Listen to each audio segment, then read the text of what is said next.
This was prepared by the Flight Training Center, United Airlines. The flight controls are movable surfaces on the wings and tail which control the attitude of the aircraft in flight. The DC-6 has conventional primary controls consisting of ailerons, elevators, and rudder. The primary controls are operated from the cockpit with conventional dual controls for the ailerons, elevators, and rudder. The first of the flight controls to be covered are the aileron controls.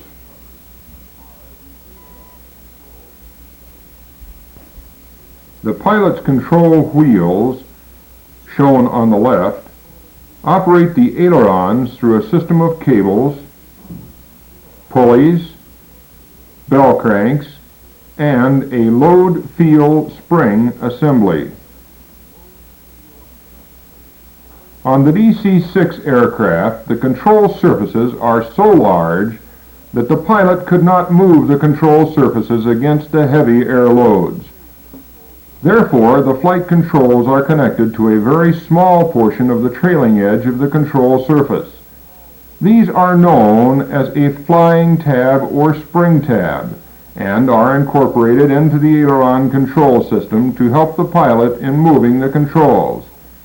A manually controlled trim tab is used to correct for wing-heavy attitudes of the aircraft in flight. The aileron spring tabs are located only in the left aileron on the DC-6 and in both ailerons on the DC-6B and later aircraft. The tabs are divided into two sections as shown to reduce the twisting moment and vibration. The spring tab provides the pilot with feel of the controls and an aerodynamic boost which helps in moving the primary controls. The spring control tabs are spring-loaded to a neutral position with enough tension to overcome the friction of the control system. The initial movement of the pilot's controls displaces the tab, in blue, from neutral against the spring tension and the slipstream. The air load of the slipstream plus the spring tension provides control feel for the pilot. The air load against the tab, in blue, displaces the primary control surface in the opposite direction, as can be readily seen here. This reaction helps the pilot in moving the controls and thus provides an aerodynamic boost. When the spring tab has reached the maximum deflection, the primary control surface is moved by direct connection to the pilot's controls. At this time, the air load of the slipstream on the tab is balanced by the opposing air load on the primary control surface. Consequently, the boost effect beyond this point is reduced, and the controls become stiffer and much harder to move. Next, let us consider the DC-6 trim tabs. The manual trim tab on the DC-6 is in the right aileron only and is adjusted by the trim control wheel through a system of cables and pulleys, shown here in the upper left as it is found in the cockpit. The air load of the slipstream on the displaced tab causes the primary control to move in the opposite direction, thus correcting for a wing-heavy attitude. The manual aileron trim on the DC-6B and later aircraft is adjusted with the trim wheel by changing the tension on the spring for the spring control tabs. This is done by a cable drum assembly in the center of the illustration, which, by cables and pulleys, regulates positioning of the tabs. These tabs then combine the function of the spring tabs with the manual tabs and become combination tabs. The early DC-6 has only one trim indicator, the white square in the center of the picture. This indicator shows the manual adjustment in the ailerons. The aileron trim wheel and indicators, shown here, are located on the lower rear face of the control pedestal and are dual indicating units on the DC-6B and later aircraft. The aileron tab motion indicator, the closest one to the pedestal, shows how much the tab is deflected. The outer trim indicator shows how much trim is cranked into the system. In the right aileron on all aircraft, in the highlighted area, there is a ground adjustable fiberglass trim tab. This tab, as shown, must be mechanically adjusted on the ground to correct for built-in or permanent wing-heavy tendencies of the aircraft.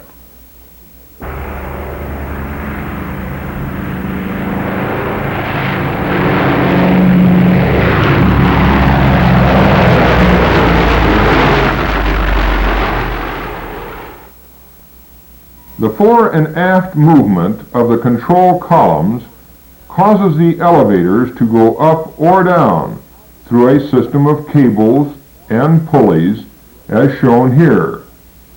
Like the ailerons, the elevators incorporate a spring tab for aerodynamic boost on the controls. The principle of operation is the same as that on the ailerons. A manually controlled trim corrects for nose up or nose down attitudes of the aircraft. The spring tabs on the elevators are displaced from neutral by the initial movement of the control columns. The air load against the tab, shown in the raised position, moves the elevator in the opposite direction to change the aircraft's attitude. This, therefore, provides an aerodynamic boost for the controls. The air load on the tab plus spring tension creates the control feel. At maximum deflection of the spring tab, the primary control surface moves by a direct connection to the control column. The manual elevator trim is adjusted by dual trim wheels located in the cockpit on each side of the control pedestal. A cable pulley system runs back to the horizontal stabilizer and adjusts the elevator trim tabs through a cable drum jack screw assembly. These tabs are also divided into two sections to reduce the twisting moment and vibration, which could result from just one large tab. The amount of nose up or nose down trim is calibrated in degrees and shown, red arrow, on an indicator adjacent to each elevator trim wheel. The elevator spring tabs, in blue, are located on the inboard trailing edge of both elevators. The elevator manual trim tabs, shown in yellow, are located at about midspan on the trailing edge of both elevators. The locations are the same on all models of the DC-6. Next, we have rudder controls.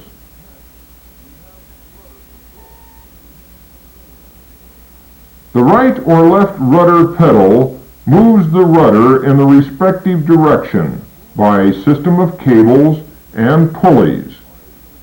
The initial movement of the rudder pedal operates a spring tab, shown in blue, for aerodynamic boost.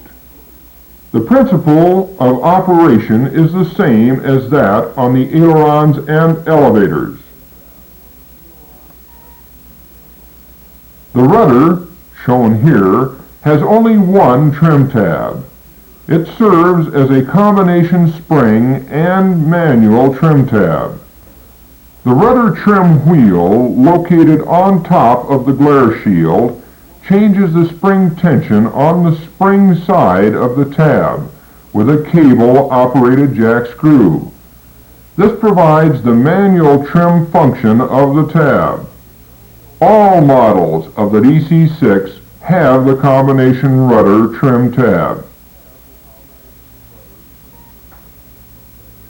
The amount of rudder trim adjusted into the system by this trim wheel is shown on an indicator located below and underneath the glare shield, behind the cockpit voice recorder, shown in the center bottom of this picture.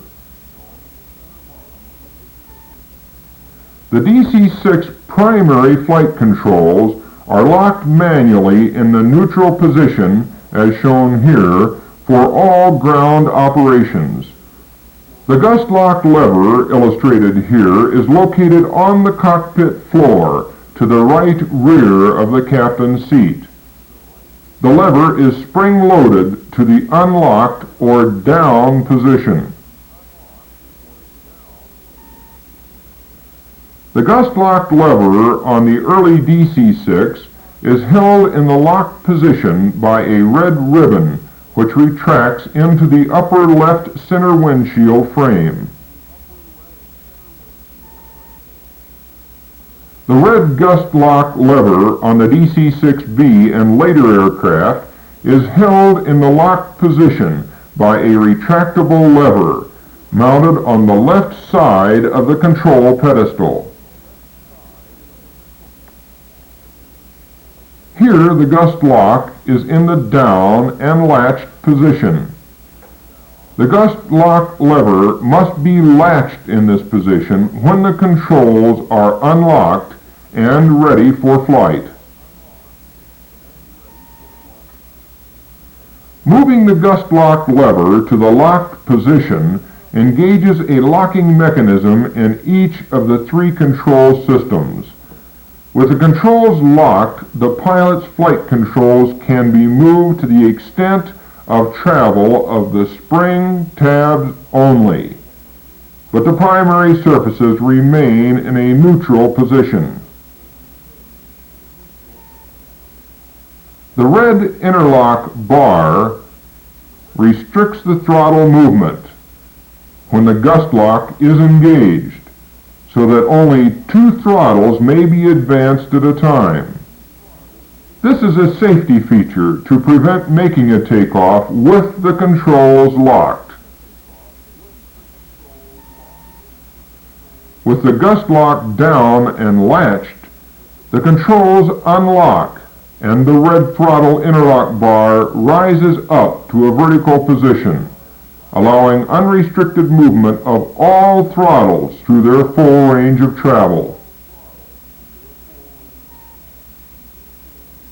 In summary, the DC-6 has conventional flight controls operated by a cable and pulley system from the cockpit.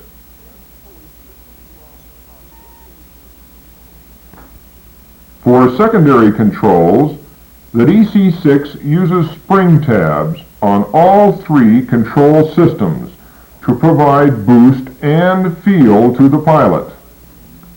It uses manually adjustable tabs to correct for in-flight unbalance of the aircraft. Combining these two functions into one unit makes the combination tab, which is used on the rudder of all DC-6s and on the ailerons for the DC-6B and later aircraft.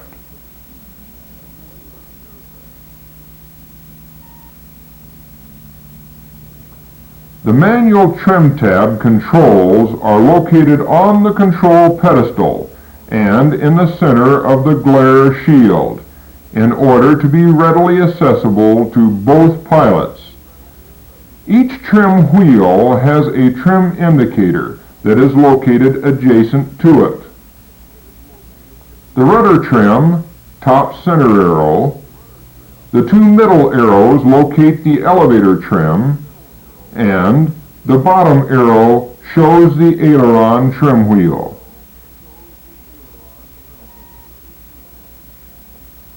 The primary control surfaces are locked in the neutral position for ground operations with the gust lock, located on the floor to the right side of the captain's seat. This completes the DC-6 flight controls.